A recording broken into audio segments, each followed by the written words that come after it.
성실이라는 저 단어 자체도 잘못 쓰고 있는 것 같아요. 그 윤석열의 자유를 네. 갖다 자유로 포장하는 거랑 똑같은 거예요. 그렇죠. 성실이라는 단어는 사실은 두 가지의 의미가 있는데 하나는 근면하게 일하는 거고 가장 본질적으로 성실이라는 단어를 상징하는 거는 신실입니다. 신실.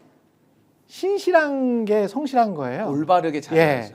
올바르게 잘해야 되는 게 이제 성실이라는 단어의 요구체고 핵심인데 아니 윤석열도 성실하게 내란했잖아요. 그렇죠. 그러려면 이 기구의 합의제 정신을 신실하게 따라야 되는 거거든.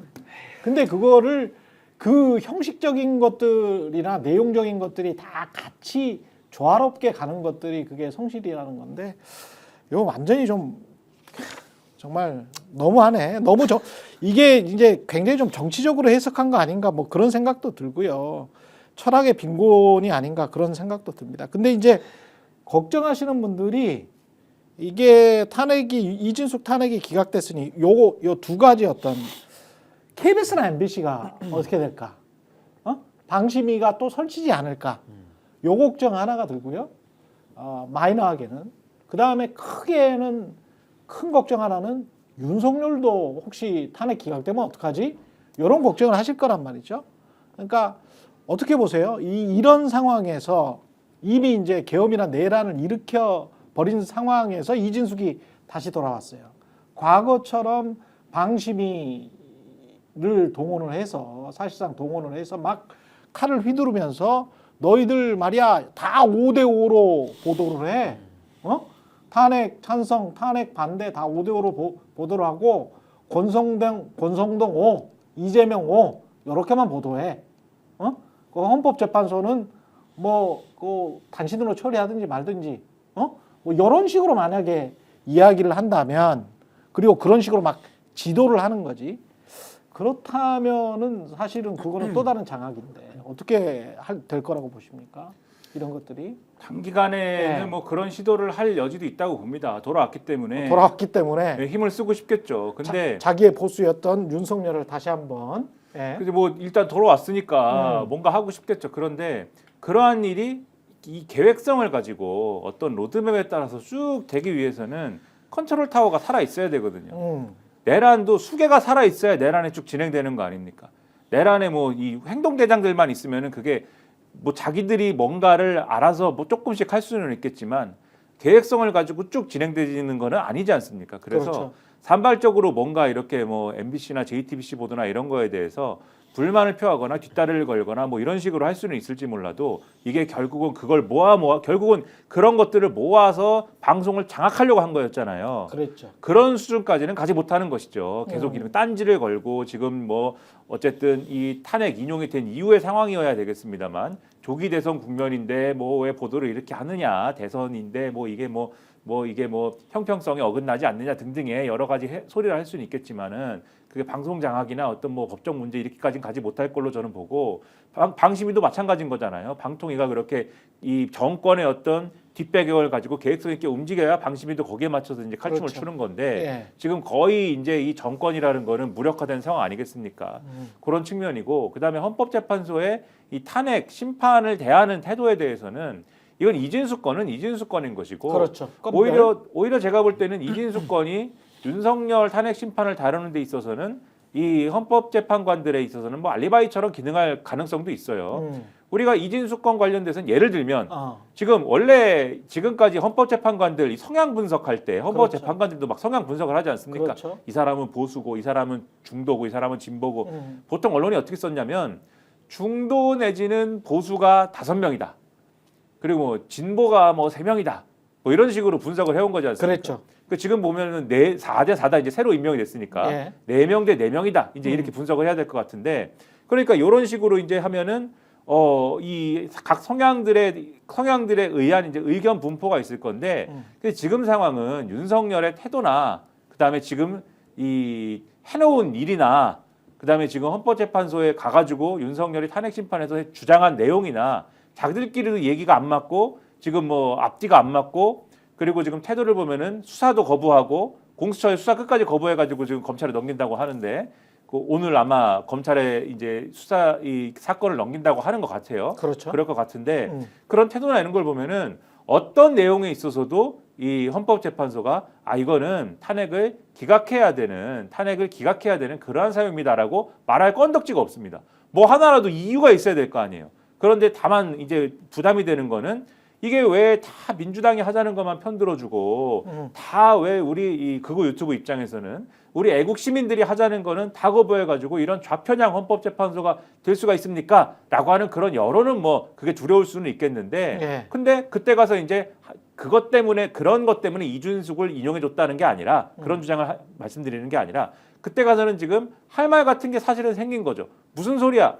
이준숙 탄핵 이 사건 같은 경우에는 우리는 법리로 봤잖아. 그렇죠. 이거는 형식 법리든 어쩌든 간에. 네, 이거는 뭐 우리가 네. 정확하게 요건을 따져서 기각시켜 줬잖아. 뭐 이렇게 얘기를 하면서 변명할 그렇지. 거리 같은 게 이거는 그런 거리가 될 수도 있는 거다. 네. 그래서 오히려 이런 정치적인 측면을 봤을 때는 헌법재판소가 부담을 덜 수도 있는 거기 때문에 이건 해석입니다. 그러니까 그렇죠. 헌법재판소가 그런 의도를 갖고 있다는 게 아니라 네. 그렇기 때문에 제가 볼 때는 윤석열 탄핵은 그렇게까지 걱정을 안 하셔도 되지 않을까 생각을 합니다.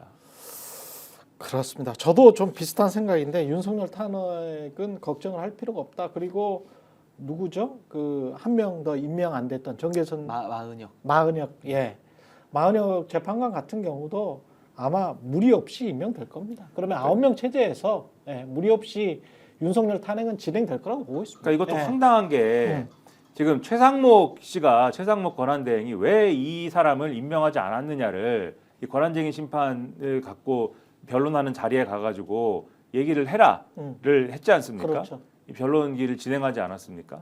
그 횡설수설했어요. 최상목 측에서 예. 이게 여야 합의가 이루어졌어야 됐는데 여야 합의가 이루어지지 않았던 걸로 판단을 했다. 그 여야 합의가 뭐냐 이렇게 그렇죠. 물어봤죠. 재판관이 예.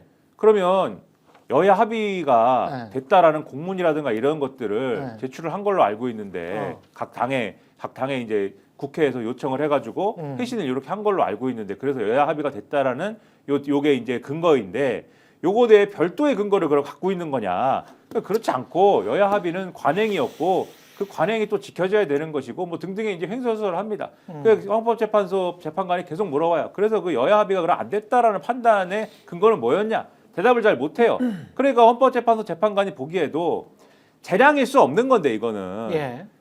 국회가 선출을 했으면 그 전에 우여곡절이 어쨌든지 간에 국회가 헌법재판관 3명을 선출을 했으면 그거는 최상목 씨가 이 헌법재판관들의 아주 뭐 큰 어떤 뭐가 있지 않는 한 그것이 있지 않는 한 그냥 임명을 하는 것인데 다른 재량이 작용할 여지가 없는 건데 여야 합의를 근거로 해가지고 지금 재량이라고 얘기를 하니 그것에 대한 근거를 물어볼 수밖에 없는 거거든요. 근데 그렇죠. 대답을 못 하지 않습니까? 그렇죠. 이거는 제가 볼 때는 다른 결론은 있을 수가 없다. 그거는 당연히 윤석열은 탄핵될 거라고 저도 보고 있고요. 그 신인규 변호사도 비슷한 생각이시죠? 그 부분은. 근데 저는 예. 이제 오늘도 이런 그 이진숙 탄핵 기각을 보면서 막 제 몸이 아플라 그래요. 그 스트레스를 너무 받으니까 네. 몸이 아플 상황인데 제가 왜 지금 이게 스트레스를 받냐면 우리가 삼권 분립하지 않습니까? 우리 헌법에 보면 양심이라는 단어가 3번 나옵니다. 하나는 양심의 자유에서 나오고요. 나머지 2번은 우리 삼권 분립 중에 국회의원들한테 양심 얘기가 나오고요. 그렇죠. 법관에다가 양심 얘기가 나옵니다. 그렇죠. 그러니까 영혼 있게 하라는 겁니다. 양심에 따라서. 그렇죠. 행정부에다가는 양심 얘기 안 나옵니다. 그 이유가 뭐냐면요. 행정부야말로 영혼이 없다고 우리가 보통 얘기하잖아요. 그게 기계적 균형하라는 게 아니라 네. 법대로 그냥 집행을 하는 겁니다. 집행하는 강제력에 무슨 영혼이 있습니까? 양심이 뭐가 있습니까? 써져 있는 대로 그냥 하는 거예요. 그러네. 근데 하다가 잘못됐을 때는 네. 법관이 법과 양심에 따라서 교정하는 겁니다. 사후 구제적으로. 그렇죠. 그렇죠. 그래서 양심이라는 단어가 딱 3번 진짜 나와요. 헌법 찾아보십시오. 어디 나온다고요? 양심의 자유, 양심의 기본권에, 자유. 네. 그리고 국회의원 음. 양심에 따라 직무 수행한다. 그렇군요. 법관이 법과 양심에 따라 행한다. 음. 딱 3번 나와요. 근데 지금 보십시오. 행정부 수반 역할 대신하고 있는 최상목이 정치질을 하고 있어요. 그렇지. 이거 어떻게 받아들여야 됩니까? 그러면서 합의라는 없는 요건을 오히려 최상목이 창출시키고 있어요. 그렇죠. 이런 상황 속에서 저는 이겁니다. 이 지금 참 심각한 게 2명의 방통위와 방통위원장과 위원을 가지고 뭐 방송장악이라 그러면은 당연히 국민의힘 쪽에서는 반대하겠죠. 예. 방송장악 아니라고. 예. 그럼 제가 역으로 물어봅니다. 아니 그러면 방송장악 의도가 없다면 5명을 구성해서 방통위를 운영하라고 우리 법이 명령하고 있는데 왜 굳이 그 명령을 안 따르고 왜 2명에서 군사작전 하듯이 그냥 밀어붙입니까? 그걸 장악이라고 하는 거예요. 그렇죠. 근데 그 방송 장악에 대해 가지고 헌재가 그 방송 장악 아니니까 이진숙 복귀시켜 2년 반 동안 더 직무 봐. 중대한 헌법과 법률 위반이 아니었어. 이동관, 김홍일, 이진숙 문제 없어. 더 해. 그럼 전 어떻게 들리냐? 방송 장악 더 해. 이렇게 들려요, 제 귀에는. 그러니까. 그러면 이거를 윤석열 내란에다 대입시키면 어떻게 됩니까? 절대 그래서는 안 되겠지만 내란? 아니 뭐 군을 좀 푼 건 맞는데 대통령이 그냥 워밍업 한번 한 거 아니야. 그럼 잘못했다고 하니까 한 번만 봐주지 뭐. 복귀해. 그러면 반대로 말하면 내란 한 번 더 해. 계엄 한 번 더 해. 전 이렇게 들려요. 그러니까 제가 위장부터 이게 좀 아픈 겁니다. 이 스트레스 때문에. 스픽스는 말하는 언론입니다. 대세는 유튜브, 그중에서 스픽스. 좋아요, 댓글, 구독, 알림 설정. 여러분이 저희를 사랑해 주시고 우리가 여러분을 사랑하는 4가지 방법입니다.